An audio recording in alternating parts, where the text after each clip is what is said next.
بسم الله الرحمن الرحيم. الصلاة والسلام على رسوله الأمين سيدنا وحبيبنا محمد صلى الله عليه وسلم.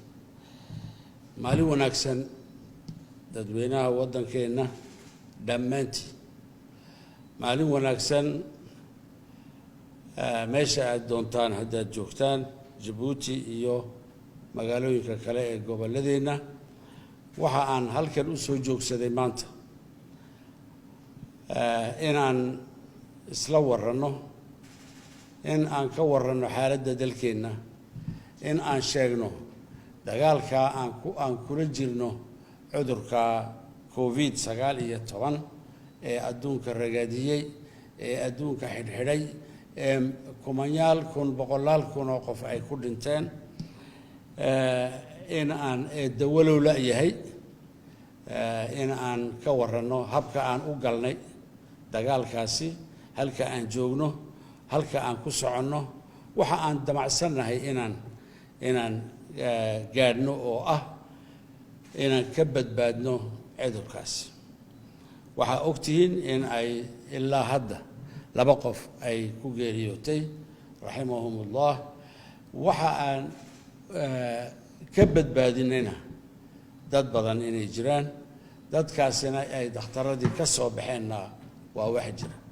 waxa u baahan inaan bogaadin iyo xurmo aan siino waxa weeyaan dadka isku hibay dalkooga dadka dhakhaatiirta ah iyo kuwa kalkaaliyaasha u ah dhammaantood waxaan leenahay jazaakumullahu khayr waxa aad u dadaasheen eed u dadaalaysaani ummadeenna wey dantooda wey dantiina wey waxaan idin ku bogaadinaynaa waxaan idinku bogaadinaynaa hawsha aad haysaan waxaana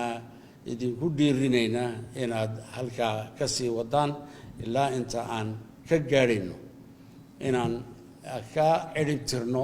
cudurkaas waddankeena waxa mudan ayagana inaan hambalyeeno ciidamada qalabka sida kuwa booliiska ah kuwa gendarmeriga ah kuwa gaardikootiga ah intaba inaan bogaadino ayaan doonaynaa hawsha ay wadaan inay sii adkeeyaan inay sii wadaan in ay waajibkoogii qaran inay geesinimada ay ku sii wadaan ayaan doonaynaa ayagana waan hambalyeenaynaa habka aan u doorannay inaan aan kaga badbaadino laba nooc wey qola waxay tidhaahdaa qofku kolkuu dhaco uun dhakhtarada ha tago annaguna waxaan idhi intuuna dhicin dadkii ha laga hortago ha laga badbaadiyo wax aanan hadhow toole kharashkiisa iyo dhibtiisa iyo halaagiisa iyo hooggiisana aan la qaadi karin inta uu gaari lahaa qofku qadarka hadduu noqdo inuu geeriyoodo si kastaba uu ku geeriyoon doonaa laakiin waxa weeyaan silic badan ayaa la socda silicaas ayaan doonaynaa inaan ka hortagno baan nidhi waxaanu nidhi war gacmaha hala maydho waxaanu nidhi war walaalahayo kala durka waxaanu nidhi aqaladiina ku ekaada aanu nidhi wax kale maaha wax xanuunkaa dambe ee kolka uu ku rito cudurku aad la meermeerayso waxa aan badbaadiya leenahay naftiinna wey waxa aan badbaadiya leenahay waa walaalihiin wey waa hooyadiin waa aabbihiin waa dadkiina da'da ah waxa aan leenahay ha la badbaadiyo kol alla kolkaad ka baxdo aqalkaaga haddii adigu aanad war isku haynin oo cudurkii uu ku soo hayo waxaad gubaysaay waa dadkaagii awalkaba kuwan aad u tagaysay waan soo salaamaya aad leedahayna waxaad la doonanaysaa dhib baad la doonanaysaa waxaad la doonanaysaa waxa weeye in aad qabadsiiso adiguna aad moodayso kolkaa inaad caafimaad qabto waxa aan walaalayaal mar labaad ku celinaynaa oo mar saddexaad aan ku celinaynaa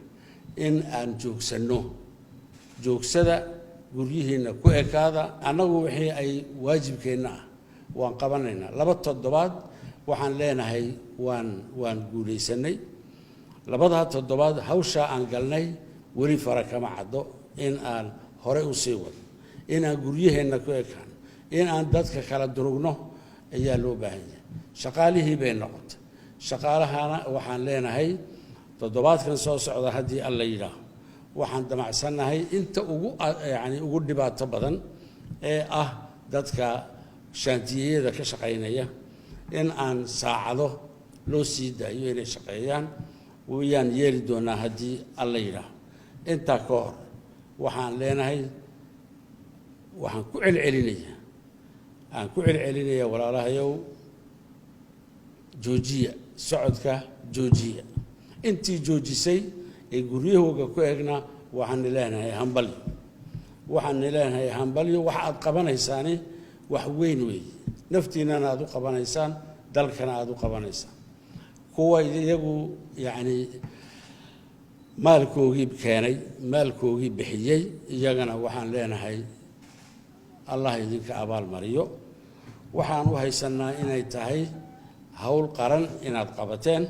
waajib qaran inaad qabateen dadka muslimiinta ah waxaan leenahay waxa aad qabanaysa maanta sida aan dagaalka looga hor imanayo waxa weeyaan waajib diini ah weeye culimmadeennuna way noo sheegeen wayna ku celcelin doonaan inta ayaamaha soo socda waxa weeyaan